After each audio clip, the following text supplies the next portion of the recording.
Yeah, before we commence our budget, I heard from the grapevine, Yanri, that you are still living off your last month allowances, which means that your budget skill is top notch.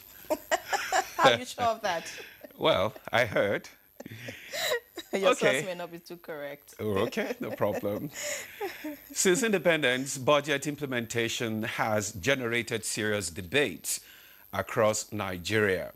The same issues affecting implementation have also lingered as well. And if you ask some, they would say these issues have lingered for far too long. Let me recall some. Of course, you want to make mention of poor planning, corruption, and issues with capacity. Well, over the years, several budgets have overlapped into others. For instance, Budget 2024 will run simultaneously for 6 months with this year's budget, wrapping up in June. And you recall that the 2025 budget was significantly increased, making it the country's largest budget.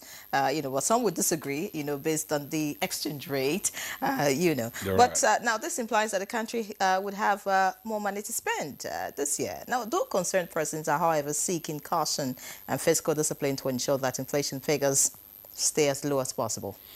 Yes. They believe that previous budgets were not implemented as planned, and also advised that ministries, departments, and agencies should carry out periodic reviews to ensure funds are judiciously spent. And since the deficit in the 2025 budget will be sourced from the Federal Inland Revenue Service, or if you like, the FIRS, the Nigeria Customs Service and government agencies, concerned persons say they should be properly guided to ensure targets are met. Yes, to ensure that the targets are met, so that has been described as a positive development since Nigeria will not be printing more money to fund the budget. Experts also draw attention to factors beyond Nigeria's control that include impact the implementation of the 2025 budget.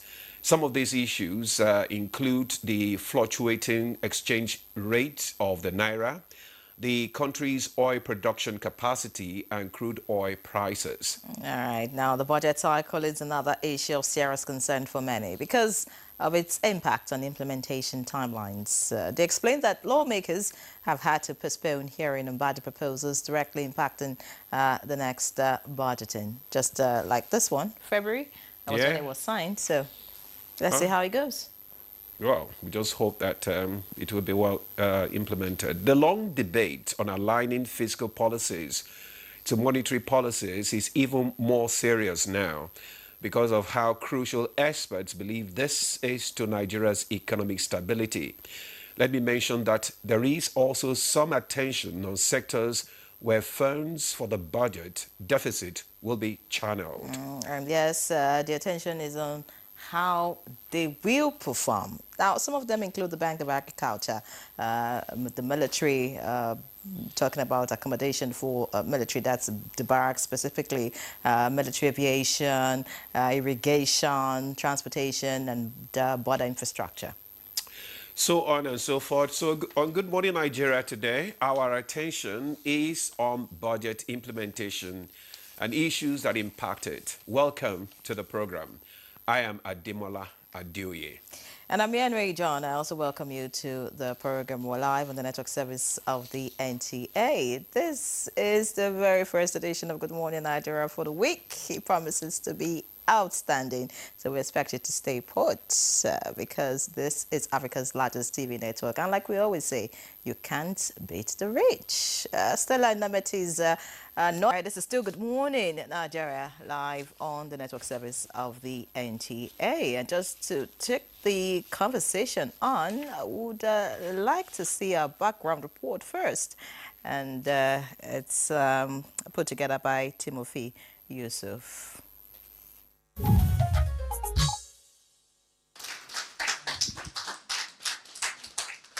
Nigeria's 2025 budget implementation is already underway, with a total budget of 54.99 trillion naira. However, it's worth noting that the 2024 budget implementation has been extended by 6 months until June 30, 2025, meaning that as for the 2024 supplementary budget, it's running alongside the 2025 budget. Regarding the progress of the 2024 budget implementation, the Senate reported a 50% performance rate in capital expenditure and 48% in recurrent expenditure. Some key points to consider in the 2025 budget are allocations to defense and education compared to the 2023 and 2024 budgets. The health budget, for instance, was increased by more than 1 trillion naira in the 2025 budget. Extension of 2024 budget is another key factor, as the 6-month extension of the 2024 budget implementation aims to sustain progress made and achieve the budget's objectives. Another key factor is the supplementary budget, wherein the 2024 supplementary budget is part of the 4 budgets approved for the year 2024 fiscal year, which also includes the main 2024 budget and 2 supplementary budgets. Stay with us as we get connected with our area of experts and stakeholders to x-ray the 2025 budget implementation on Good Morning Nigeria. Well, thank you very much, Timothy Yusuf, for that report. Let's now bring in our guest to speak on budget implementation. Well, let me welcome to the studio Dr. Adebowale Adedokun, Director General, Bureau of Public Procurement. Dr. Adedokun, you are welcome to Good Morning Nigeria. Good morning, viewers. Good morning, colleagues. Thank you. Good morning to you. Also joining us is Professor Paul Nnamchi, Member House Committee on Finance and Member House of Representatives representing Enugu East and East Uzo Federal Constituency from Enugu State. Professor Nnamchi, welcome to Good Morning Nigeria. Thank you. My pleasure being here. All right. Thank you so much. All right. It's also a pleasure to welcome for the conversation Mr. Vayala Kwaga, the Group Head, Research and Policy Advisory, Budget Foundation. Many thanks for joining us. Thank you for having me. Good morning, Nigerians. Good morning, colleagues. Well, let's start with the DG of Bureau of Public Enterprise, because we know that there are so many issues, affecting budget implementations, and so many issues when it comes to, preparing the budget itself. So, what are the key challenges in preparing a realistic and achievable, budget, and how can be addressed? Thank you very much.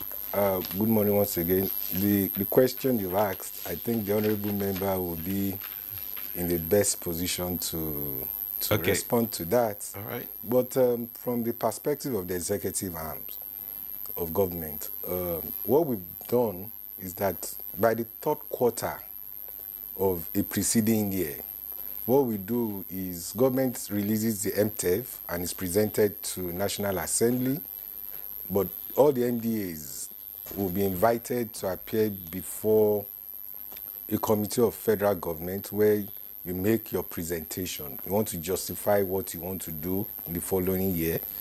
Discussions are held between the executive arm and the legislative arm to ensure that what the government wants to do are actually captured in the proposed appropriation bill that then becomes the act. So generally, from the executive perspective, a lot of behind the scene activities are done. You want to ask yourself, so in reality, procurement part of it is what I'm going to talk to you, where we ask questions. Where are you on your procurement implementation plan? You have a plan. How have you gone with it? We, from the procurement aspect of it, will ask questions. So basically, since I've assumed duty, we're beginning to raise the bar of not just planning and dumping it and just we fulfill all righteousness. No. Now you must fulfill that you are righteous. So basically now we are not interrogating timelines. We are cross-checking. If you say you are going to implement or purchase this and you've told us you are going to do it in 6 months, you are going to do it in 3 months. We're not asking you questions. Give us evidence that has been done. So by and large, the basic question we've asked, I think the honorable member would be able to shed more light in terms of the challenges in the process of appropriation, in the process of getting the budget out. All right. Thank you. Many thanks, Dr. Adidokun, Okay. for your opening comments. I think Professor Namchi will respond to that, but I would like to also find out from Professor Namchi what his impression is about the 2025 budget. A lot of people think that the budget is based on ambitious macroeconomic assumptions. The budget relies on the budget is being pegged on crude oil production of 2.06 million barrels per day, which some people, if you like, some pessimists see as impossible. Exchange rate pegged at 1,500 and a projected inflation rate of 15%. Just give us your overview of this year's budget. Well, the budget dubbed by the executive as a restoration budget was brought to the House, I think, on the 4th of December or something like that. However, I'm not holding brief for the executive. I'm talking from the angle of the legislature. There are several ways you could do. There are several. Most of the implementation, you also need the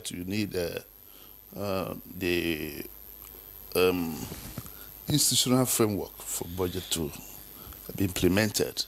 But by coming back to what you said, that means Ministry of Finance, the Auditor General, the legislatures in terms of monitoring, and also the central bank. These are one of the institutional framework for you to get budgets well implemented in the system, and some other issues that we'll discuss probably.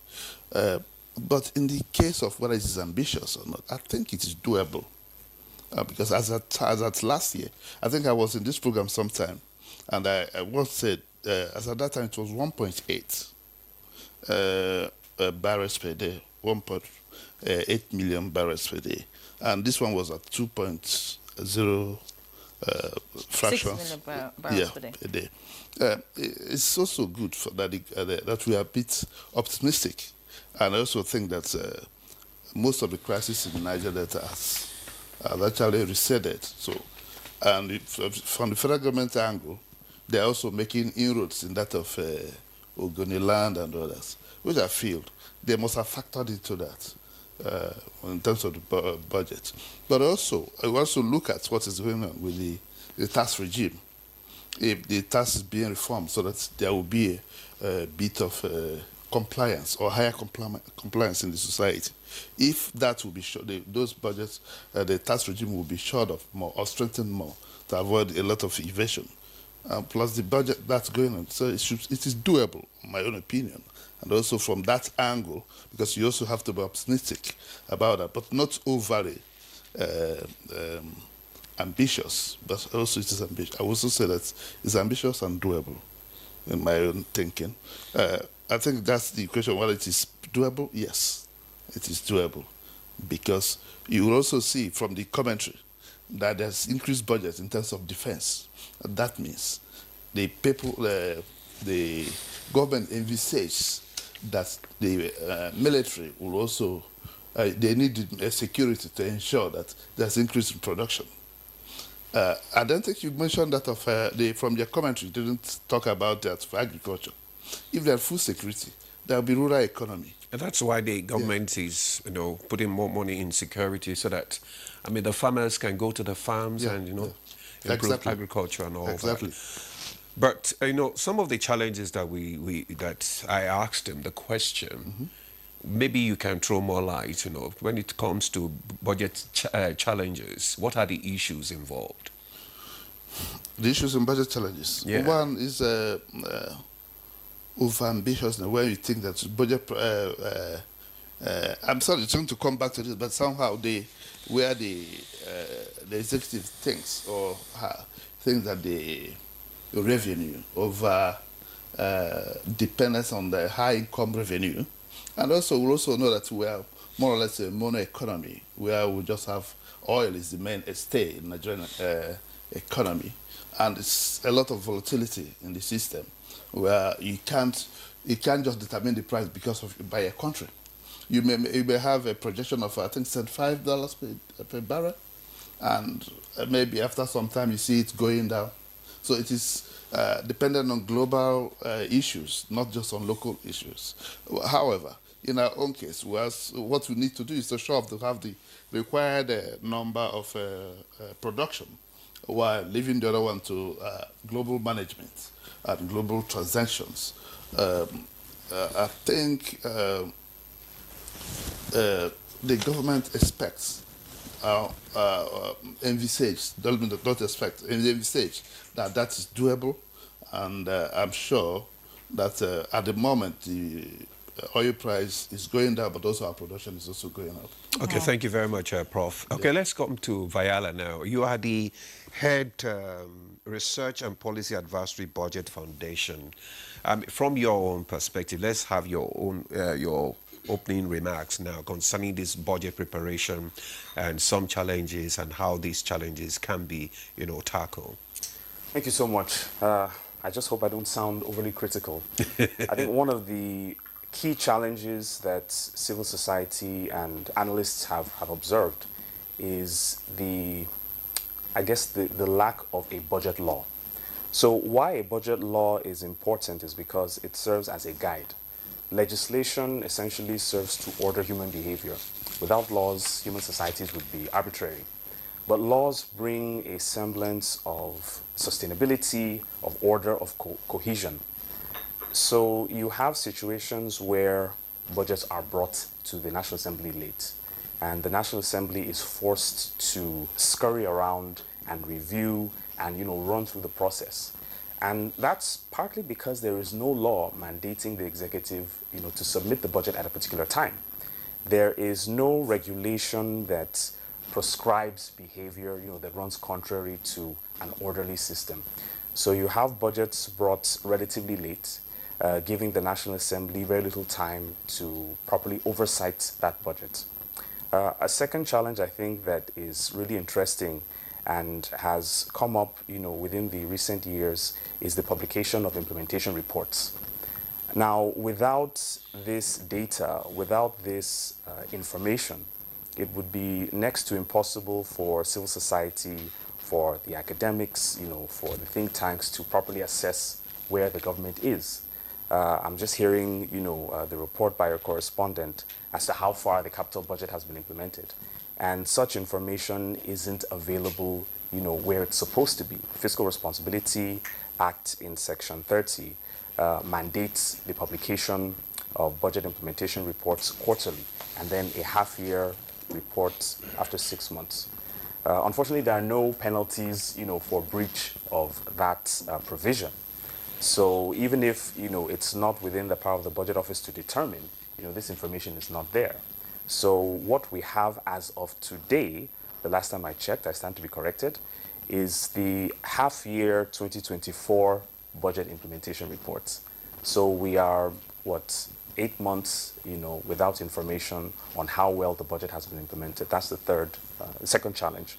The third challenge, I think, and one which is, very, very intractable for some reason, is the issue of monitoring and evaluation.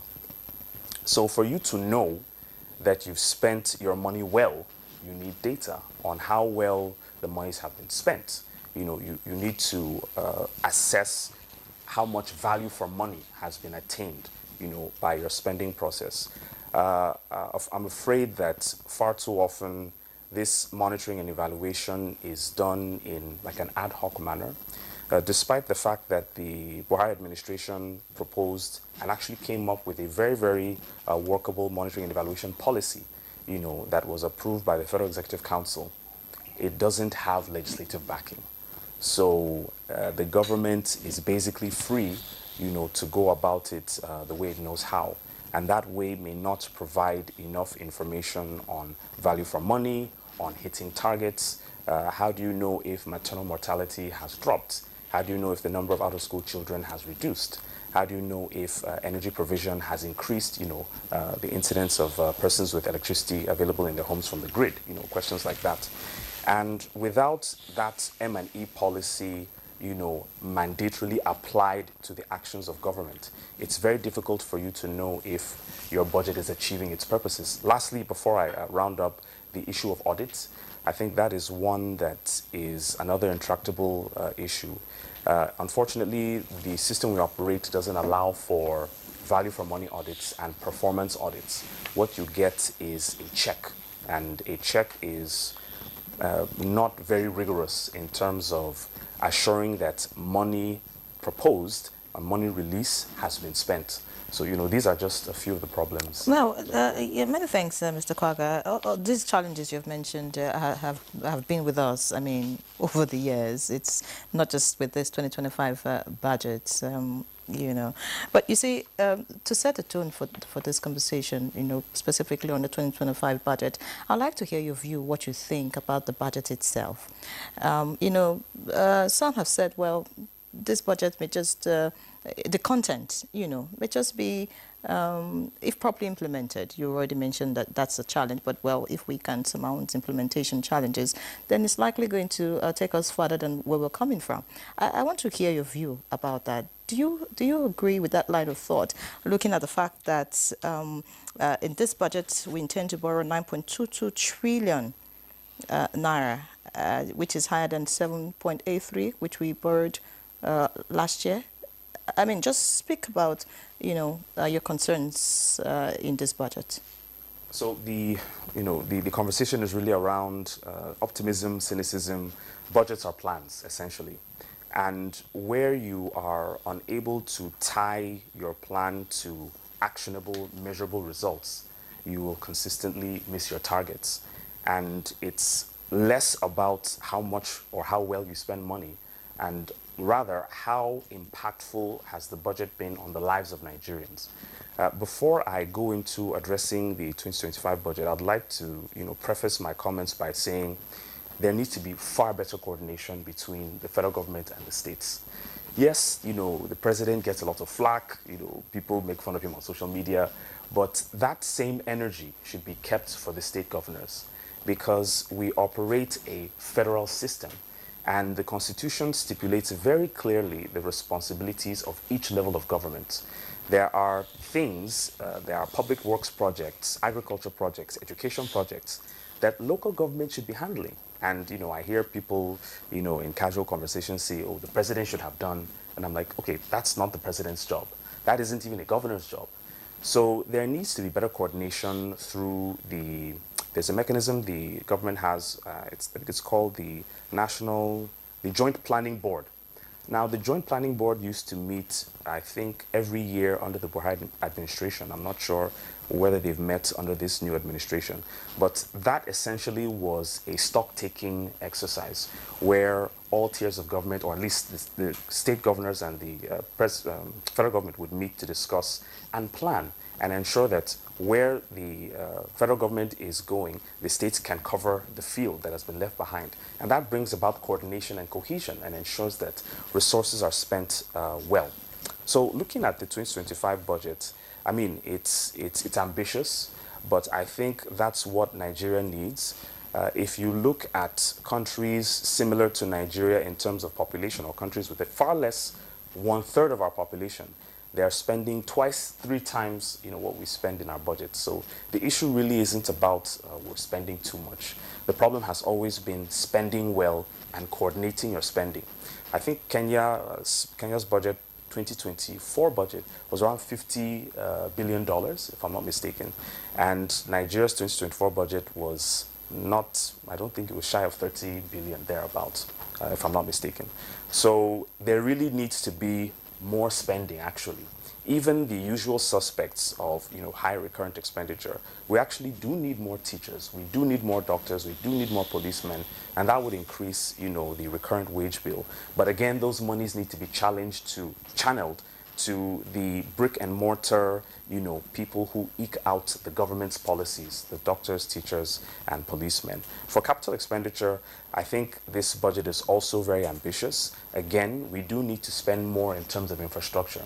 Because why the economy isn't as productive as it should, barring soft infrastructure like access to justice, the road networks, the rail lines, energy provision, waste management and disposal, these are things that would overnight ensure that business is more productive, because when you're spending less on energy, when you're spending less on logistics, when you're spending less on waste management, when you can convey your goods from one point to another as cheap as possible, you have more income to, to furnish your business, to hire more employees and to expand. So yes, the budget is interesting. The parameters are kind of more interesting. I think we'll comment on that later. But I think in terms of raw numbers, the budget is where we should be. We should even do much more. But our spending needs to be far more efficient, far more effective, and far more transparent. Okay, our spending needs to be more transparent, more efficiency. Thank you very much for that. Dr. Adedokun, earlier on you talked about this issue of, timelines and, monitoring and evaluation, which is very important, just like he also echoed in his submission there. So how, should budget timelines remain static? And how important are these timelines in the implementation of budget?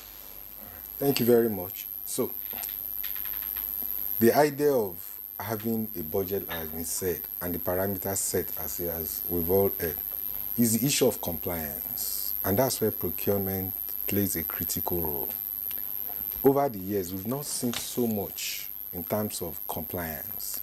And so for us at the Bureau of Public Procurement, we realized that the law has provided for everything he has said, the monitoring, the audits, ensuring that value for money is achieved. The key component that has not been utilized is compliance. So what have we done? We have now decided to set out times telling every government agency, you have to start your process and you must show us at what stage you are. You must give monthly reports. Monthly reports will be submitted to the various organs for FEC. For the Executive and Federal Executive Council will be getting reports from us as the Bureau of Public Procurement. Every minister must submit. In addition, for the first time, we're even saying that all process of award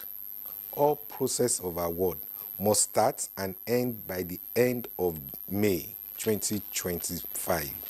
What does that say?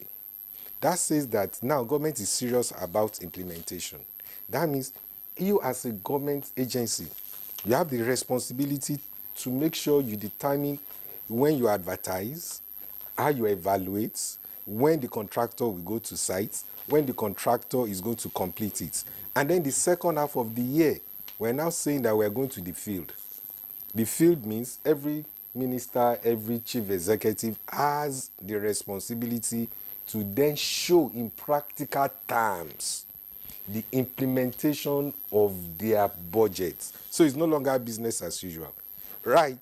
Maybe before we don't know. Now you know that the watchdog is coming after you to ensure that what you said you will do. In addition, we're now going to make sure that we provide timely information to the civil society, to professional bodies, to every sector of the government to know what has been awarded, when it was awarded, what amount was awarded, location of the project, and we are now going further to use civil society. We are partnering with the civil society, which I've started doing in the last couple of months, to show them what they need to know.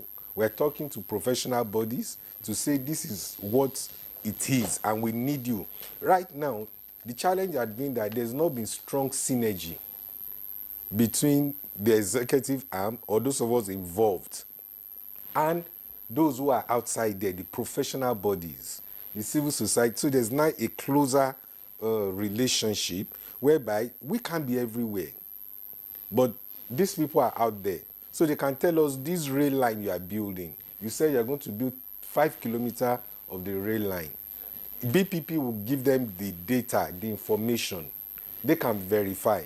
We're spending lots of resources in trying to see that happens. So the The other component of what is happening this year is what we call community-based procurement. Okay. Now, that's very interesting. We have 774 local governments. We have thousands of wards. What the president under this regime has done is that, you see, we are trying to now say, let's take development to these wards. We want to empower them by saying, within this area, you can have resources and develop. You said you want a good primary health care center. You want this. We're now going to remove some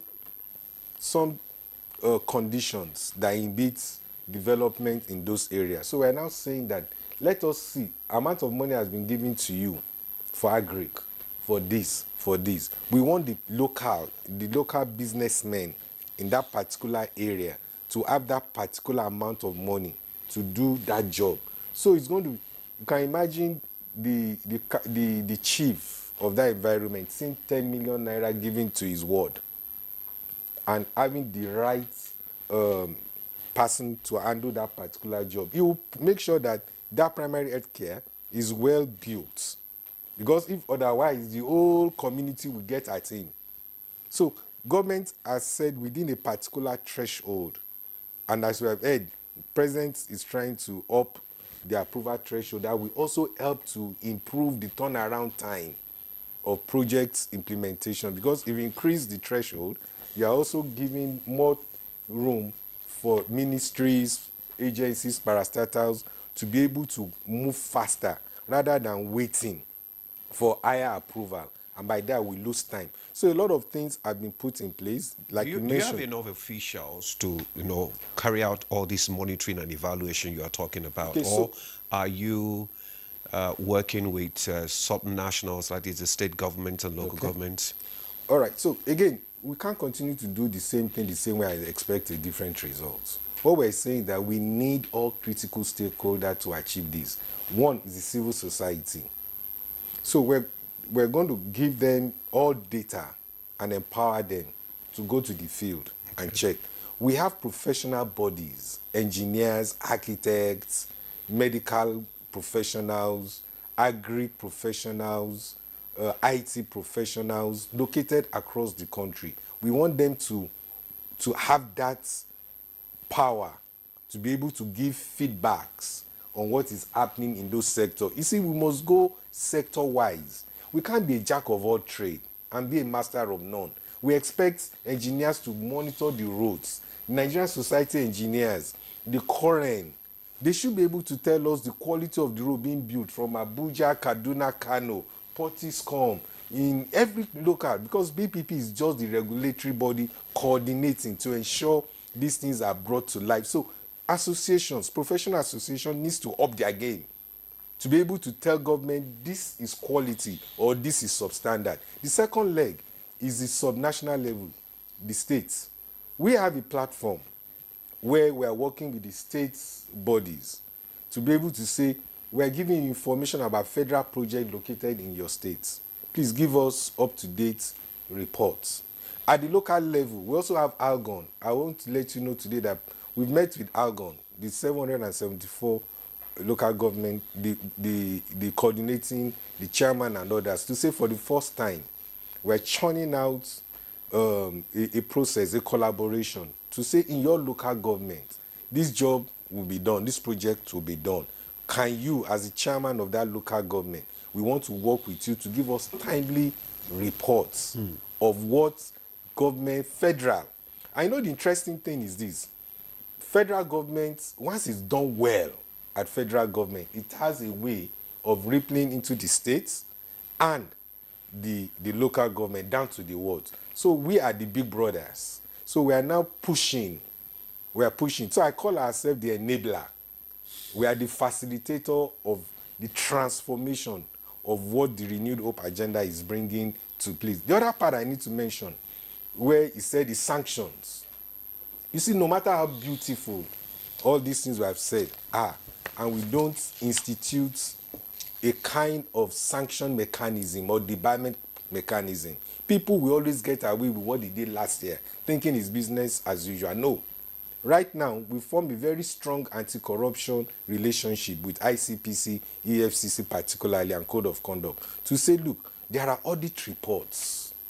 There are M&E reports we have received from civil society that we have conducted on our own. We have seen infractions. Please, can you go and investigate, even if it's one that we are able to deal with? And also with National Assembly, we are churning out for the first time in years the rate at which we are churning out audit reports and M&E reports to National Assembly is something that should gladden the minds of Nigeria, because they will take them on and ask them, why, what have you done with this? All right. Many thanks, Dr. Adedokun. From what you've said, it looks like we're going to see the budget performing better, or if you like, Nigerians will begin to feel the impact of the budget. But I want to find out, how does the Bureau of Public Procurement intends to deal with inflated costs? Because, you know, when these things are done, you know, some numbers are manipulated, you know. So how do you want to check that, just so that, I mean, we can begin to recover some money and block some leakages? You see, when I hear inflated costs, there are a lot of parameters that make Nigerians perceive that projects are inflated. And I'll tell you straight ahead, under my watch, we have what we call price intelligence.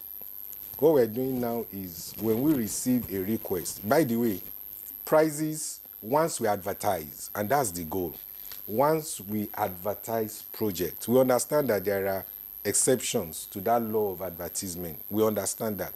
But you see, the best way to make sure costs are competitive is to ensure that agencies advertise. Because what you do in that case is that markets drives the costs.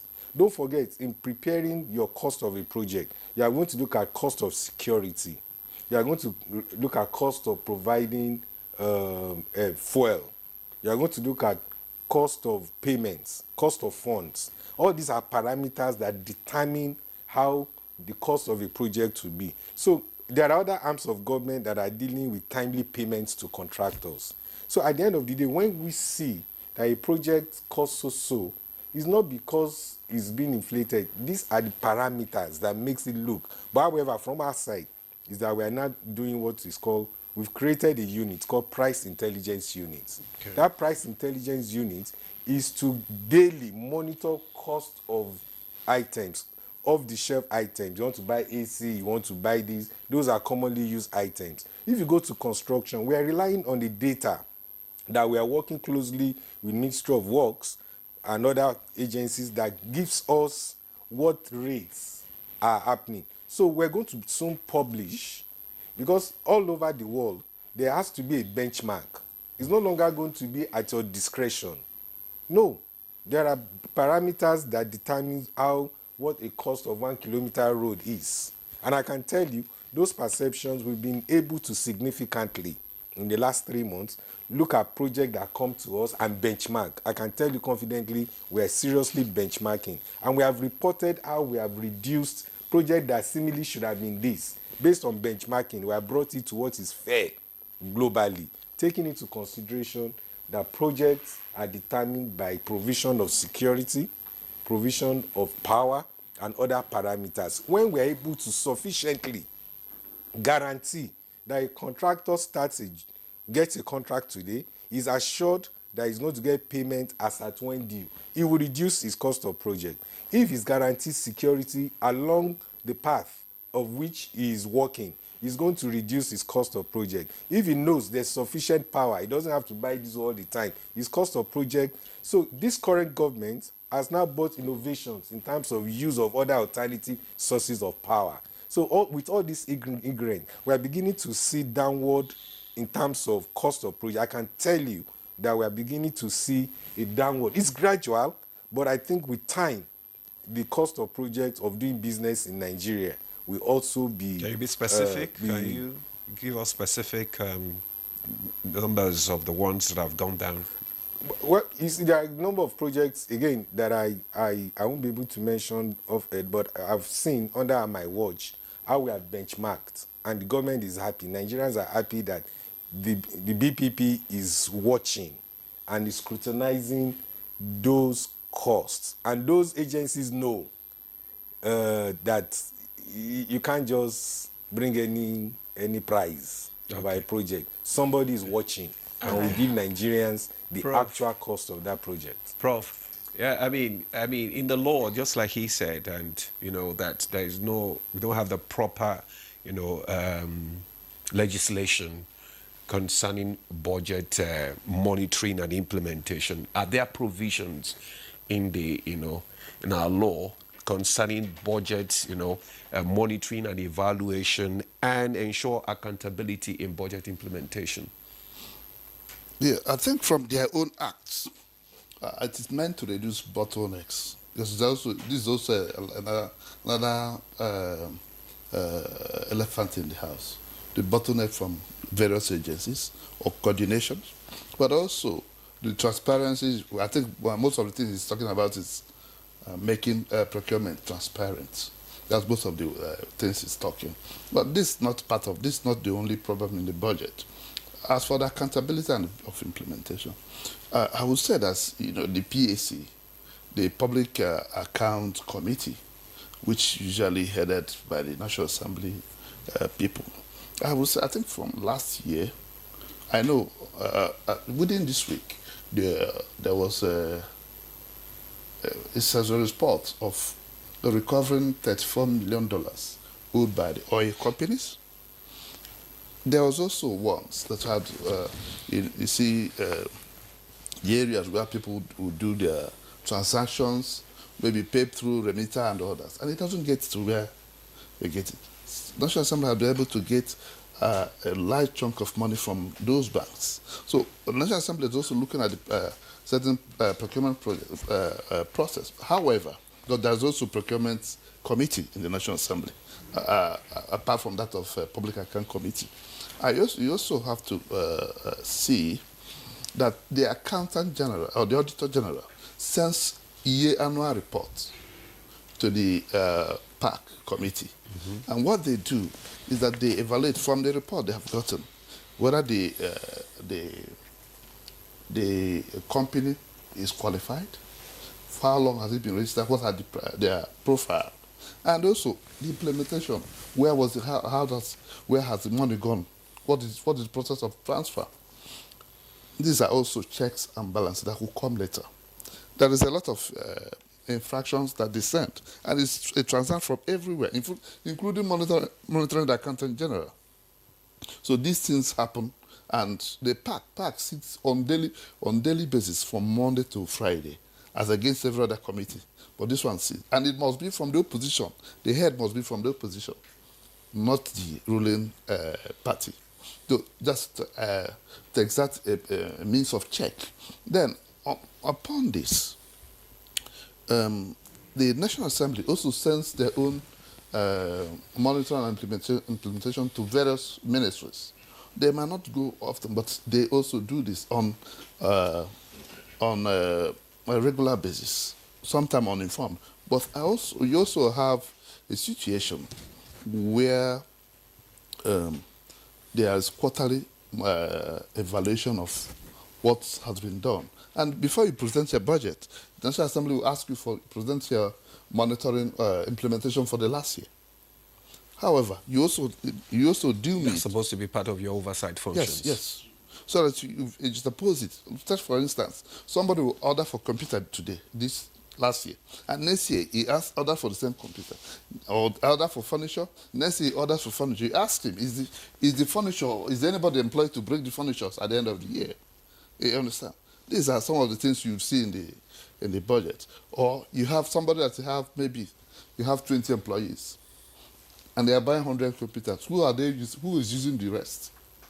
And next year you see the same person apply for the same thing.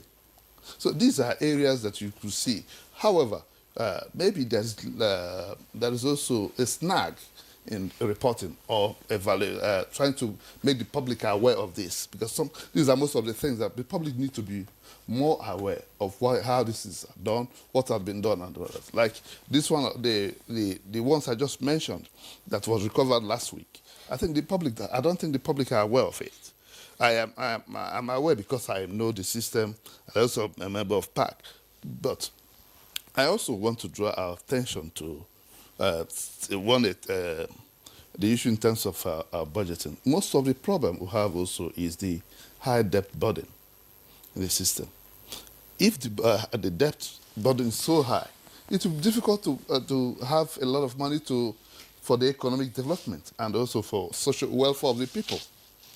Nigeria at a point, the debt burden has actually increased so much. This also tells much on the impact of the budget. When most of the things, I think this year is about 15 point something trillion, as against 11 last year or something like that. These are also great impact. You see that it is also taking a high chunk of a high part of the budget into servicing debt and others. So I also think that part that would also be the borrowing to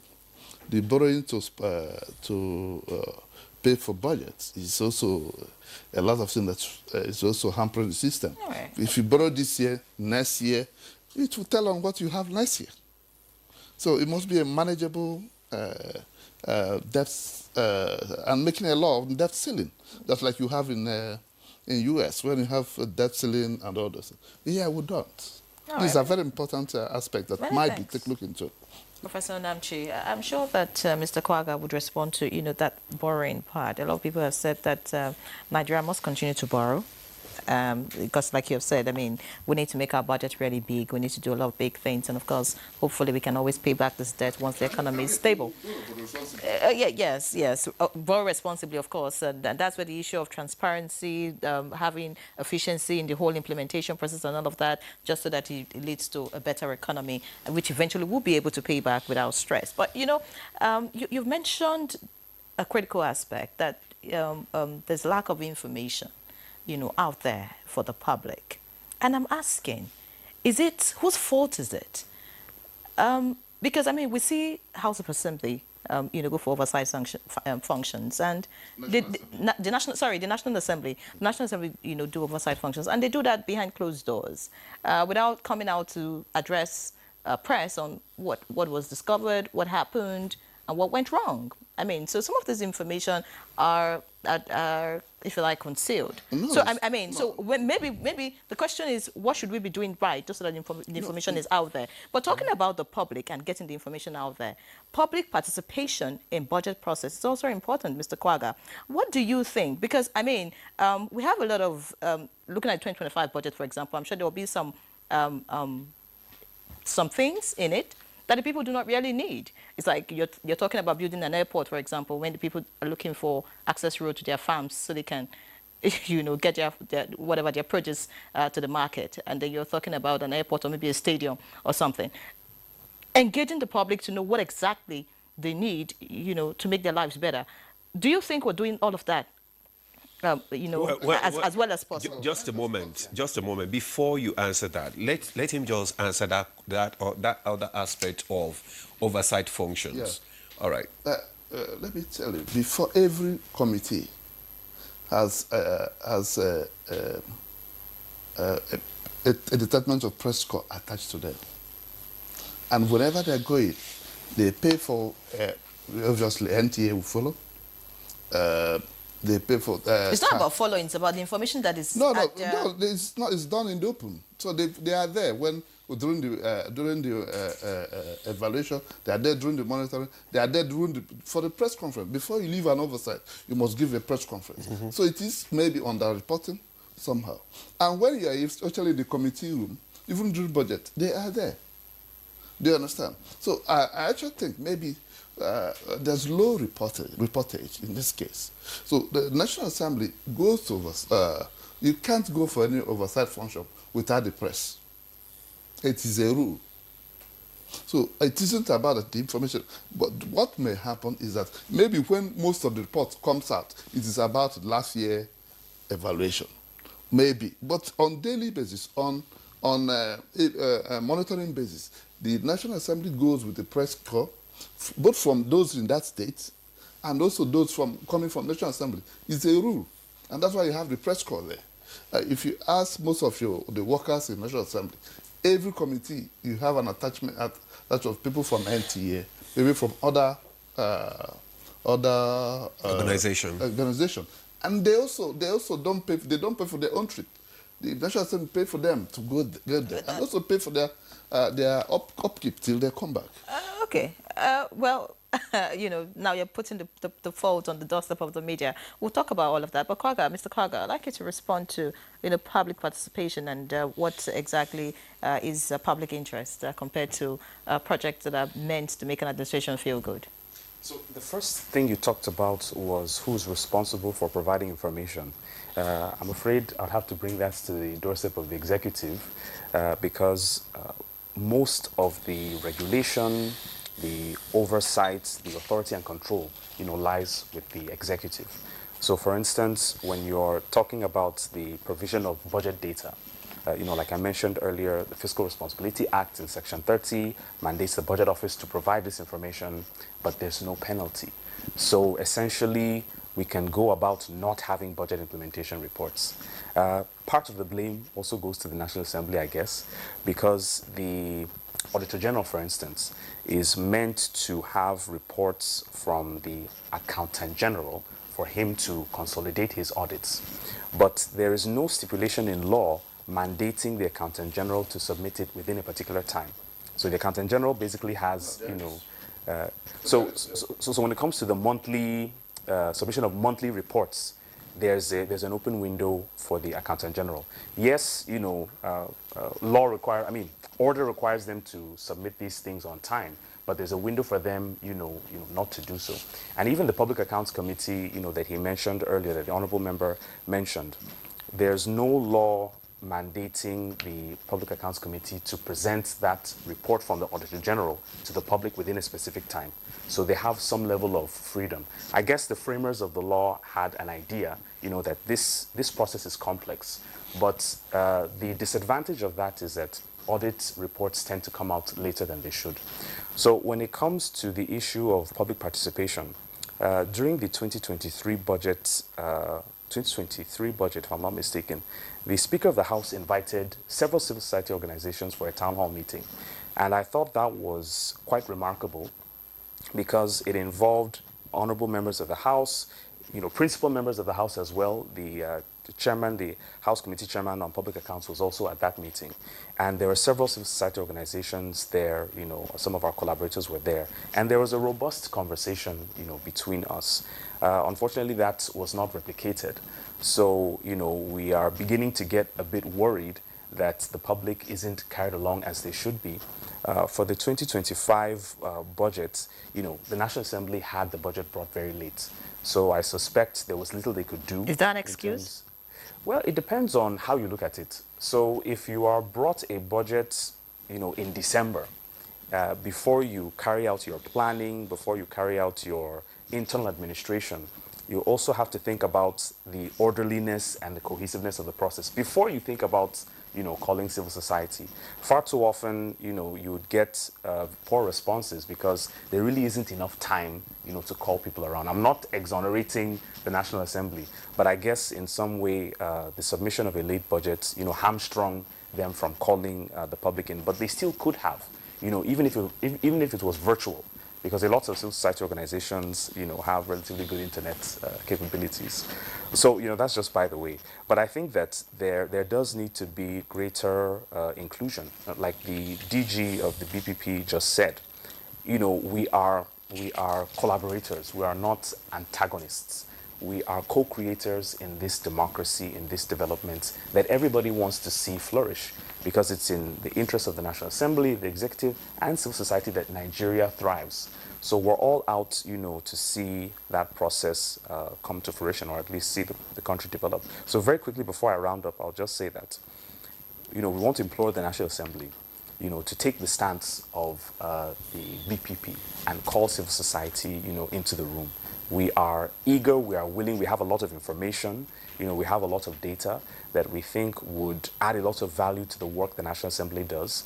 And I'll end by saying budget as an organization would not exist, if the National Assembly was a bit more inclusive and a bit more transparent. We want to see the day where civil society organizations reduce and the National Assembly really steps up, to that position, because essentially we are doing what they are doing.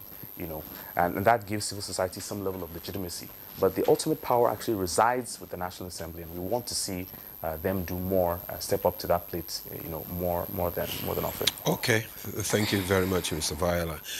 Yeah, just like you said, you are collaborators, but not antagonistic. All right, that's good. But I want you to respond to some of the things that he said concerning, carrying along the public, in these budget formulation and implementation. How? Most of the budget activities are actually done in public first. And you would agree with me that over the years, Yeah. well, since we've been in the National Assembly for the past, in this 10th Assembly, one thing they have done is have also had a committee on civil societies, just to make sure they integrate them into what the National Assembly are doing, or educate them or more, or they have a closer information about what we do. That's having said that, the general public, as usual, most of the things that the National Assembly do, they publish that. And apart from inviting stakeholders, the general public are also invited to witness this or to make contribution. So like the tax bill, most of those things, even in the budget. The budget at a point you also invite. But this last budget, were you able to, because of the time frame, were you able to invite, civil organization and the public? Yes, it depends.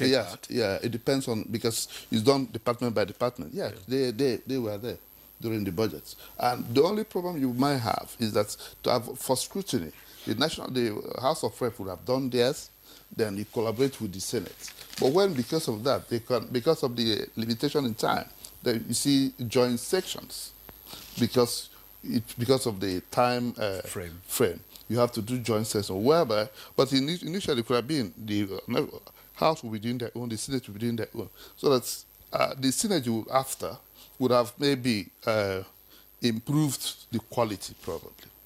However, it is not that this year budget oversighting is less in quality, but it may have maybe stepped up some other things. So, all right, many thanks, Professor Namche. Dr. Adedokun, before we go on a break, I'd like to find out, you already spoke about what the BBP intends to do, or what you're already doing to make sure that this budget, meets expectation. You talked about announcements, public bidding process, and all of that. But what do you want to do about non-release of funds as being an issue to how projects are done and completed? Because, I mean, an organization may come up and say, okay, this is what we want to do, and maybe what they have is just half of the funds, as at the time they're doing that. And then somehow they don't get the other part of the money. So I don't know. How do you want to, is there anything that BP can do, or what can we do really, just so that when projects are started, we can meet timelines, and of course it can have impact on the people? All right. So again, let me emphasize there are three components: the expenditure, the procurement, and the revenue side. You have the expenditure, the revenue, and the procurement. These three have to work together. The revenue must make sure it gathers all the revenues. The expenditure must be ready to pay as at when due, and procurement must facilitate that the process gets to the point of payment.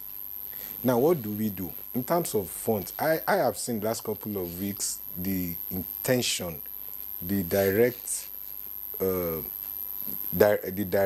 Mr. President asking those who have the responsibility to release funds are put on their toes. I have seen that. So, and I'm sure under 2025, there's that framework that the Minister of Finance, Budget and National Planning, Office of Accountant General are doing to make sure that when projects are completed, there will be a massive improvement. Like the Honorable Chairman have said, in 2025, in terms of releases, there will be, I'm not saying a total, but there will be significant achievement in terms of releases. The other part of it is what I said, that agencies of government have to start their processes Because you see, just wait for money. But don't wait and say there's no money, so I can't do my procurement process. That's a wrong approach. It's against the law. What we're now saying that start your process. What you don't do is to issue an award letter to a contractor, because once you issue, you are bound.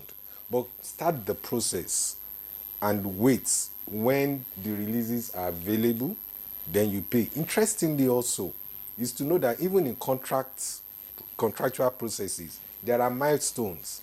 It's not that you need all the money at once. Some projects will last 3 years. 3 years. So in phases. In phases.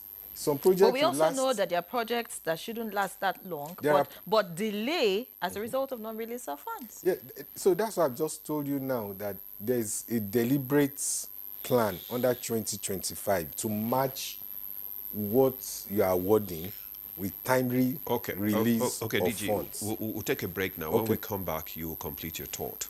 So we take a break now. The conversation continues after the break. Stay with us.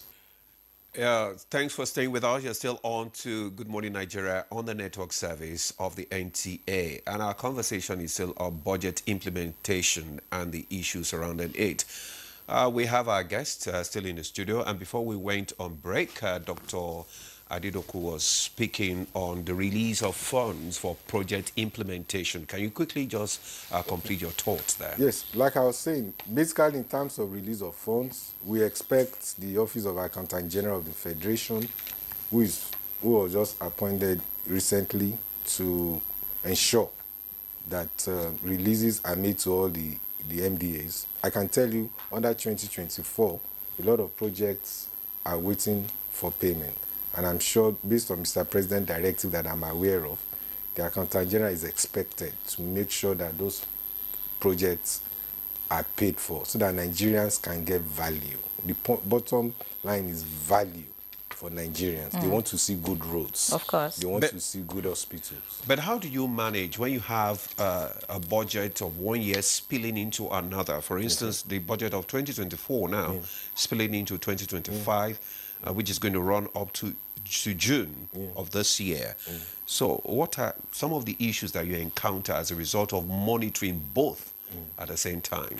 Well, like, you see, the 2024 budget, the funds for it are already appropriated for. It's a matter of the MDAs to make their requests through the GiveMix platform. And there's the bottom-top approach. Once you send in your request for payment, the Accountant General should naturally process that. That's one. So there's no conflict between 2024 and 2025. So the funds for 2024 are already there for MDAs to access. And some of the 2024 budgets provisions are also ongoing in 2025, meaning that there's already an anticipation that some of them will not be completed, but they made provision for it to be ongoing in 2025. So there should be some seamless transition from 2024 to 2025. Then the additional thing in terms of is the monitoring and evaluation, which on our platform, on the Nokopo platform, we have two components on the Nokopo platform. One is the planning. This is what I want to do. The other end of it is this is what I have done. So we have not mandated 3 months after the expiration of a budget cycle, you must upload on the Nokopo platform that this has been done. We take that data and share it with our partners, the civil societies, the professional bodies, to say, in addition to us, we set up teams. We can't do everything. Don't forget, Nigeria is huge, but we can do random sampling. By the time you do a random sampling, you send the right signal that if you are caught, then you'll be in. Not only that, now EFCC, ICPC are also on board with us. So there's that collaboration where we can't see, they should be able to see. So a lot of invitations are being churned out to MDAs to come and account of what they have done with that record. So our records on Nokopo will share with our colleagues in the different arms of government, with our colleagues in the civil society. The next is the ADISA's coordinating unit. Now, there's a very neat, close relationship between us and her by her giving her data to enable her monitor the progress of major key procurement activities. I think the next leg is what I call us to introduce e-procurement. That's very essential to us as a nation now.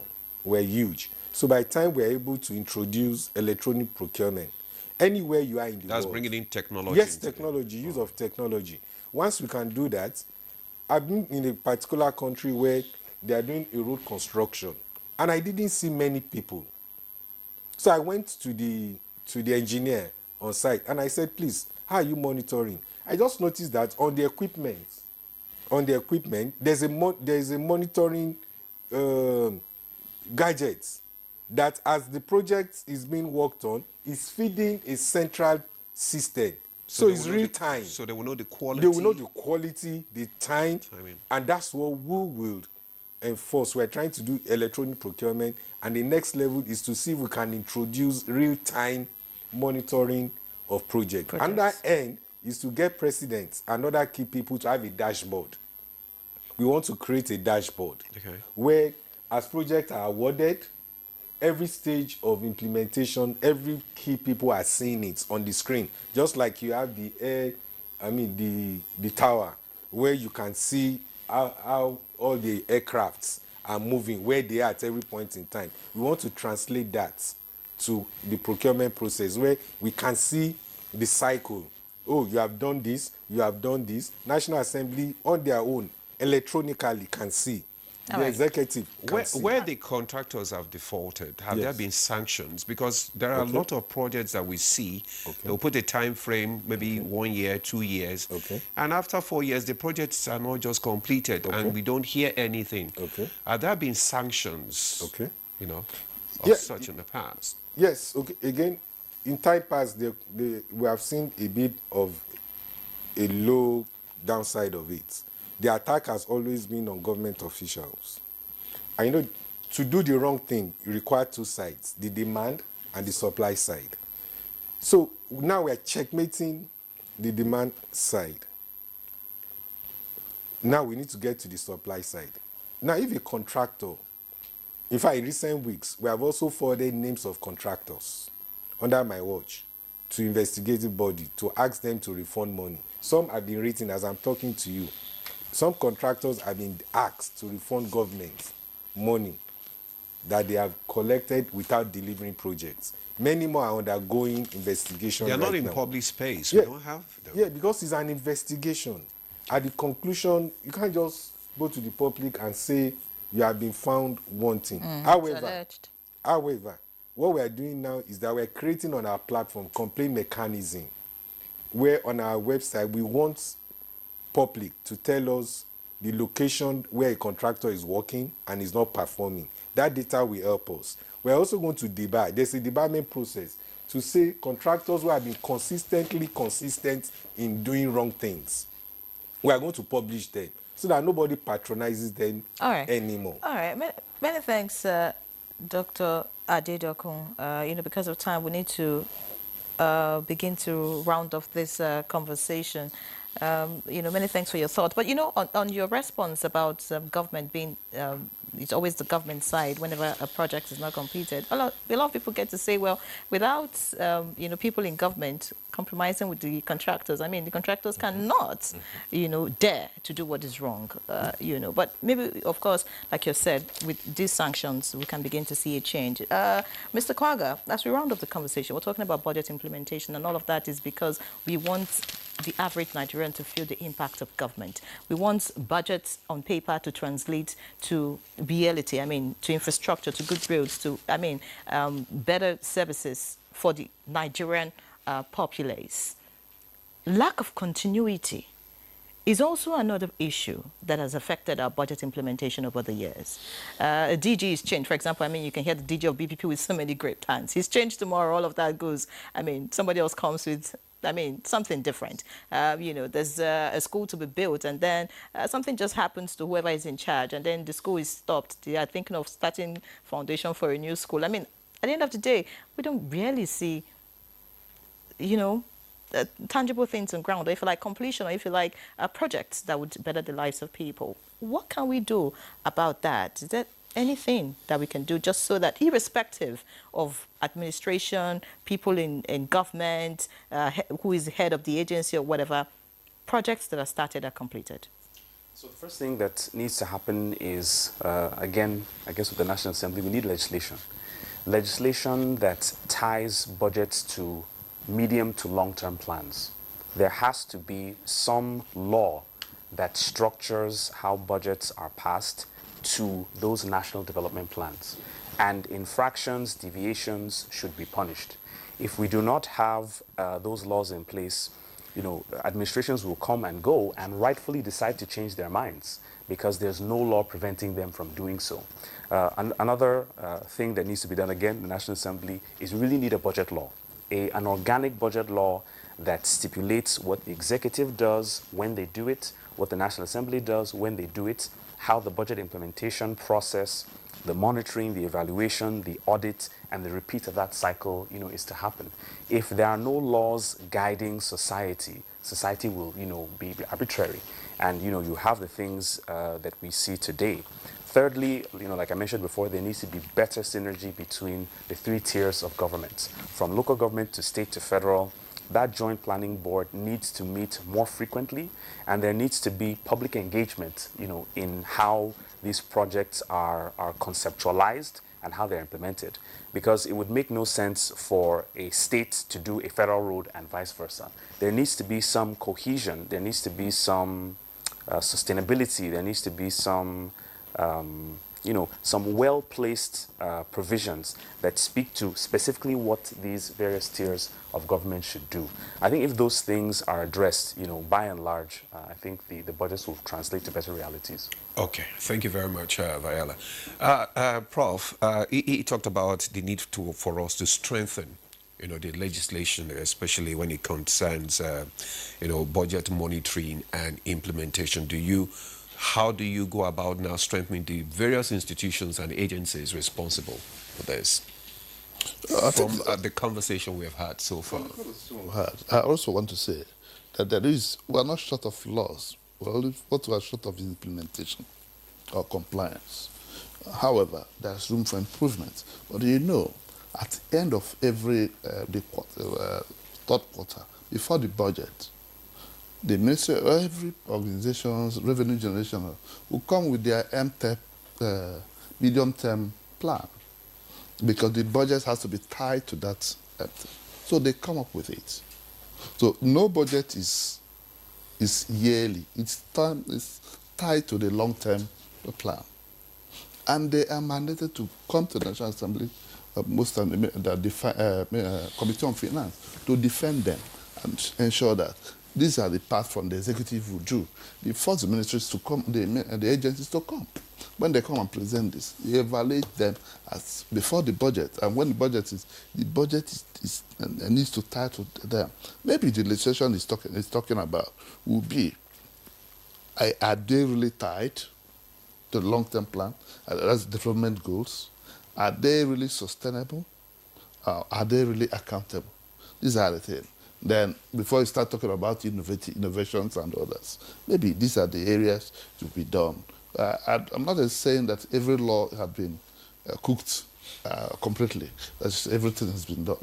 But you don't believe that there is need for us to strengthen the various institutions as well? Of course. That's the bane of our national development is institutions not strategic enough and not strengthened in this case, whereby institution there's no deterrent and there's no punishment. These are major aspects of our pitfalls, where people can do whatever they want and go scot-free, and where there's no deterrent, there's mistakes bound to be repeated. So these are actually areas, I think, that laws need to be maybe harness. But if administration comes and continues to strengthen, I believe that we'll get to that El Dorado one day. And yeah. All right. Yeah. So Many we begin thanks, to make it more inclusive and okay. All Many right, thanks, go ahead. Professor Namchi. We need to round now, and of course, would begin to round off our thoughts. Dr. Adedokun, you've spoken really well. Listening to you talk about procurement is key in all of this. Really, it's very important in how the budget translates at the end of the day, whether good or bad. I mean, you have said what you want to do, your plans and all, but I'm just thinking. You cannot do all of this all by yourself. So how do you want to get the right team in place? So that, there's no one trying to do the wrong thing somewhere. You talked about civil society. I was also going to ask Mr. Kwaga, because, there's this narrative now about some foreign bodies influencing what civil society does, I feel like, NGOs and the like.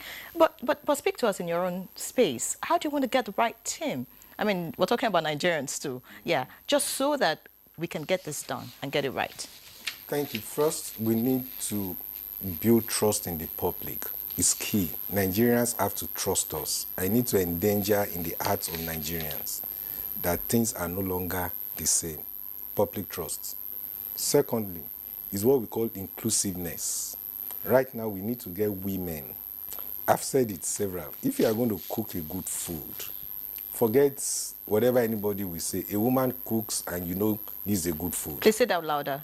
Yeah, Mr. Demola needs to hear. It is I need to contestable. repeat it. We've had Hold we've on. had some There's no two ways. contest where the men won, actually. No, I'm glad it's coming from a man. So that's why I want him to speak louder, please. You see, that's just normal once in a while, but it's not the norm. It's an exception.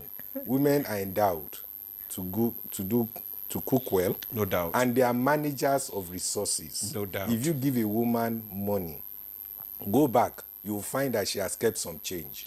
That's and why she will I asked her ensure. this morning. Hold on, She's hold still on. living on. Don't let me lose my touch.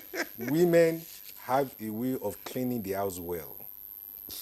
If a woman cleans the house and I clean, there's a difference. So if we get more women to participate in procurement processes, you will see that roads will be better, our hospitals will be better, our schools will be better, our languages will be well spoken better. So we must help by getting more women to participate. Thirdly, we have those with disabilities and youth. Youth of Nigerians are the best in the world with innovations. Come on, let's get them to come and do projects. Now, the other part is data analytics. We must get our civil society, professional bodies to begin to analyze data. When you analyze data, you can give government sense of direction. That's why we must release information to them to analyze what's the level of poverty. Fourthly, that we must do is to help small and medium scale enterprises. You see, we're choking them too much with our rules. We need to calm down a bit. We need to lower the procurement rules. That's why small and medium and micro enterprises are not functioning. They are not at par with their global bodies. So on our watch now, we see that that's the tool for rapid economic development by us giving them. I can't be comparing a Nigerian farm with a foreign farm that has the financial might, and I expect the Nigerian farm to do well. For us, as the enabler of economic development and growth, we will need to take on board the small-scale businesses and give them some succor, give them some conditions that will allow them to grow, and allow our best brain to beat with the best in the world, and you will see changes. All right, thank you very much. Vayala, let's get your perspective. What are the takeaways from this conversation that you would advise that the policymakers should hold on to? So for the executive, just like Doctor said, there needs to be a lot more information put out. We need to transform our thinking into one that looks at measurement, because it's from measurement that you'll be able to plan, you'll be able to implement policy. So the executive really does need to, I guess, step up to that plate in terms of providing that information and ensuring that it influences the process of policy formulation. You know, for the legislature, governance is impossible without the legislature and their input, because not everything can be statistically analyzed. There needs to be morals, values, ethics, you know, knowledge from politicians who have that experience and that institutional memory to decide on behalf of their constituents. Okay, thank you very much, Bayala Kwaga. Because of time, we need to round up the conversation. But I'd like, in 30 seconds, Professor Namchi, your final words to round up the conversation. I think from the budget perspective, our people need to break all the bottlenecks, remove all the politics about budgets, and make sure that the institution are strengthened to offer the country the national development and the stable economies that they deserve, including social welfare. Thank you so much. Then there's a force in the National Assembly to step up our M&E so that the people will see the impact of why they have voted us. Thank you very much. I'm glad that is coming from you, Prof. Fantastic way to end the conversation. There can always be room for improvement. Oh, of course. That's the largest room in the world. Yeah. Professor Paul Onamchi, Member House Committee on Finance and Member House of Representatives representing Enugu East and Isuzo Federal Constituency from Enugu State. It was a pleasure to have you. Thank you. Thanks. The pleasure is mine. For your thoughts. And of course, Bayala Kwaga, Group Head, Research and Policy Advisory, Budget Foundation. It was a pleasure to have you. Thank you so much for your insights and look forward to having you some other time. Thank you. And yes, DG, Bureau of Public Procurement, Dr. Adebowale Adedokun. Thank you so much for joining us again. Of course, we want to see all of the things that you said, translate to reality, and see our budget better perform this year. Thank you so much. Thank you. So that's... well, that's Good Morning Nigeria. What's your takeaway, by the way? Women are better cooks. Well, you're better. I agree. All right. Well, that's Good Morning Nigeria for today. Thanks for being with us. My name is Ademola Abioye. And I'm Yanire John. Live locked on the NTA.